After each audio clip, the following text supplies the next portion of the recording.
ધારાસભ્ય શ્રી ચેતર વસાવા દ્વારા વિધાનસભા ગૃહમાં દેશનું 29મું રાજ્ય ભીલ પ્રદેશ બને તેને લઈને માગણી કરવામાં આવી. માંગુ છું. આજે આદિવાસીનું સ્વતંત્ર શાસન નથી, એટલા માટે જ આદિવાસીનો વિકાસ નથી થયો. આવનારા દિવસોમાં આદિવાસીનું સ્વાયત્ત રાજ બને એના માટે બંધારણના પ્રાવધાન આર્ટિકલ 3 મુજબ અલગ ભીલ પ્રદેશ 29મું રાજ્ય દેશનું બને એની હું માંગ મૂકું છું. માન્ય અધ્યક્ષ, ભીલ પ્રદેશ હતો જેને રાજસ્થાન, મહારાષ્ટ્ર અને મધ્યપ્રદેશ, ગુજરાતમાં વિભાજિત કરવામાં આવ્યો છે. એ અમારો અધિકાર છે, એ અમે લઈને રહીશું. માન્ય અધ્યક્ષ, આપનું પ્રવચન પૂરું થાય છે. માન્ય સભ્ય શ્રી શિવાભાઈ ગોહિલ, આપનું પ્રવચન પૂરું થાય છે. શિવાભાઈ ગોહિલ, 2 મિનિટ. શિવાભાઈ, માન્ય સભ્ય રાજ્ય ભીલ પ્રદેશની માંગ કરી છે. શું મુખ્યત્વે માંગણીઓ છે રાજ્યની રચનાની?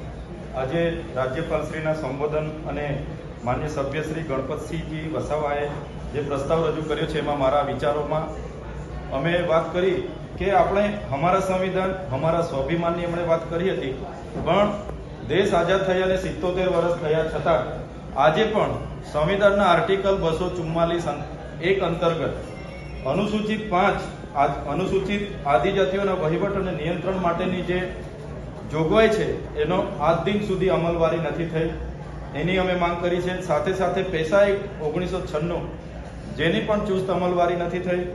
સાથે સાથે ટ્રાઇબલ એડવાઇઝરી કમિટી જે આદિજાતિઓના વહીવટ, નિયંત્રણ અને કલ્યાણકારી યોજનાઓ માટેની મહત્વની ભૂમિકા હોય છે, જે રાજ્યપાલશ્રીના દેખરેખ હેઠળ હોય છે, જેના અધ્યક્ષ પણ આદિવાસી સભ્ય હોવા જોઈએ, જેના અધ્યક્ષ પણ આજે બીજી કાસ્ટના છે અને એમાં પણ સમયાંતરે મિટિંગ નથી થતી, એની પણ અમે વાત મૂકી છે. સાથે સાથે 73 એની જે કાયદો છે એનું ઉલ્લંઘન કરીને હાલમાં દાહોદ, મહીસાગર અને કેવડિયામાં જે ખોટા દસ્તાવેજો થયા છે એને લઈને પણ ગૃહમાં ચર્ચા થઈ છે. ત્યારે રાજ્યપાલશ્રીએ ગૃહમાં વાત કરી કે નર્મદા પરિયોજનાથી સુજલામ સુફલામ જળ અભિયાન અંતર્ગત ઉત્તર ગુજરાતના 8 જિલ્લા, 32 તાલુકા અને સોની યોજના, જેને સૌરાષ્ટ્ર નર્મદા અવતરણ યોજના કહેવાય છે, એ અંતર્ગત 11 જિલ્લા 115 જળાશયો ભરીને સિંચાઈ આપવાની એમણે વાત કરી.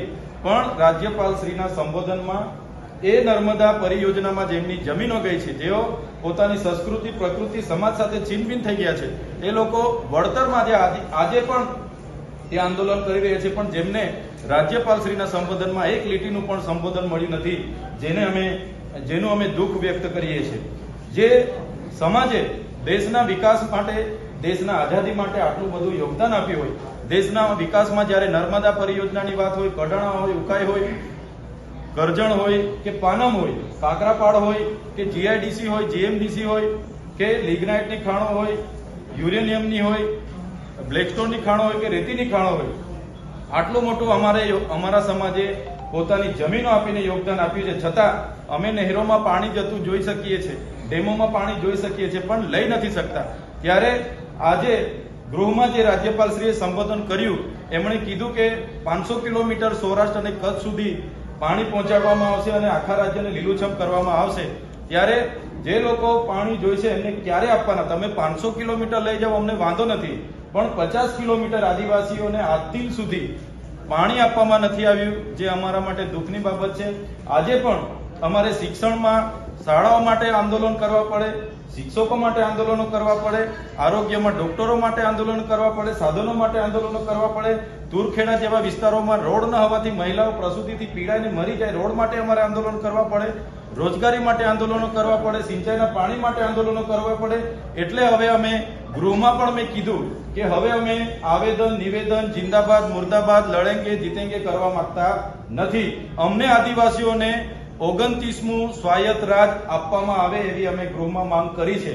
29મું રાજ્ય દેશનું ભીલ પ્રદેશ બનાવવામાં આવે એની અમે માંગ કરી છે. જે ભીલ પ્રદેશ હતો જ દેશ આઝાદ થયા બાદ એને ગુજરાત, મહારાષ્ટ્ર, મધ્યપ્રદેશ અને રાજસ્થાન આમ 4 રાજ્યોમાં વિભાજિત કરવામાં આવ્યો છે.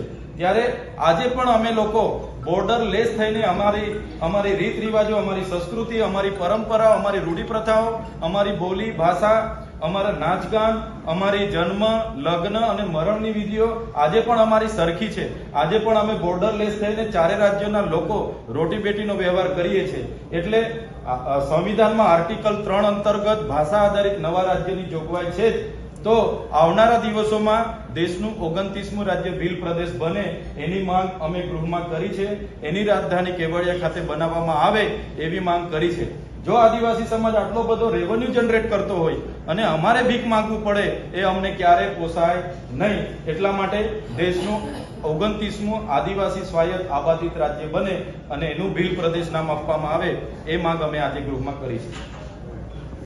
રાજ્યપાલશ્રીના સંબોધન તથા માન્ય સભ્ય શ્રી ગણપતસિંહ વસાવાજીના દ્વારા રજૂ કરેલા આભાર પ્રસ્તાવ પર મારા વિચારો રજૂ કરું છું.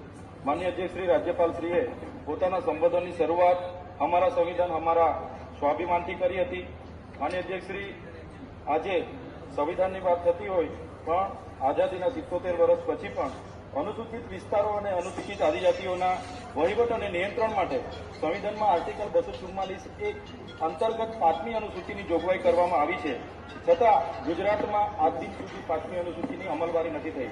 માન્ય અધ્યક્ષ શ્રી, વહીવટ અને નિયંત્રણ કલ્યાણકારી યોજનાઓના આયોજન માટે ટ્રાઇબલ એડવાઇઝરી કમિટીની રચના થઈ છે, જેના અધ્યક્ષ પણ આદિવાસી સદસ્યો હોવા જોઈએ. એના અધ્યક્ષ પણ આદિવાસી સદસ્ય નથી અને એની સમયાંતરે મિટિંગો પણ આજે મળતી નથી. માન્ય અધ્યક્ષ Shri, panchayat extension of the schedule area પૈસા એક્ટ 1996 ની વાત કરીએ. આજે ધરાતલ પર પૈસા એક્ટની પણ ચુસ્ત અમલવારી નથી થઈ. માન્ય અધ્યક્ષ શ્રી, આપણે 73 ની બધા જાણીએ છીએ કે જે રીતના મહીસાગર, દાહોદ અને કેવડિયામાં ગેરરીતિઓ ઉલ્લંઘન કરીને જે 73 ની જમીનો બીજા નામે ટ્રાન્સફર થઈ એના પર જે કાર્યવાહી થઈ એ પણ દર્શાવે છે કે 73 નું પણ અર્થઘટન અલગ અલગ કરવામાં આવે છે. માન્ય અધ્યક્ષ શ્રી, રાજ્યપાલશ્રીના સંબોધનમાં એક ભારત શ્રેષ્ઠ ભારતની વાત થઈ.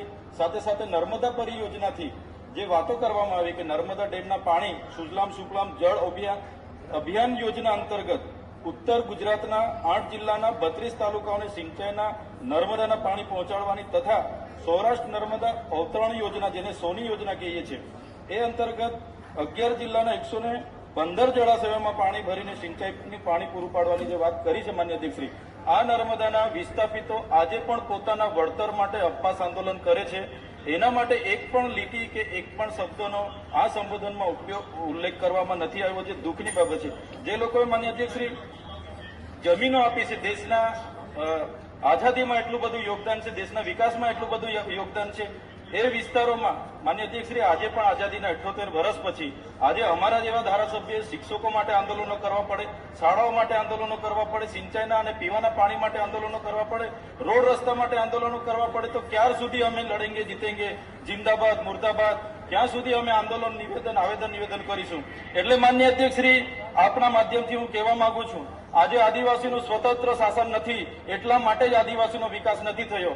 આવનારા દિવસોમાં આદિવાસીનું સ્વાયત્ત રાજ બને એના માટે બંધારણના પ્રાવધાન આર્ટિકલ 3 મુજબ અલગ ભીલ પ્રદેશ 29મું રાજ્ય દેશનું બને એની હું માંગ મૂકું છું. માન્ય અધ્યક્ષ, ભીલ પ્રદેશ હતો જેને રાજસ્થાન, મહારાષ્ટ્ર અને મધ્યપ્રદેશ ગુજરાતમાં વિભાજિત કરવામાં આવ્યો છે, એ અમારો અધિકાર છે, એ અમે લઈને રહીશું. માન્ય અધ્યક્ષ, આપનું પ્રવચન પૂરું થાય છે. માન્ય સભ્ય શ્રી શિવાભાઈ ગોહિલ, આપનું પ્રવચન પૂરું થાય છે. શિવાભાઈ ગોહિલ,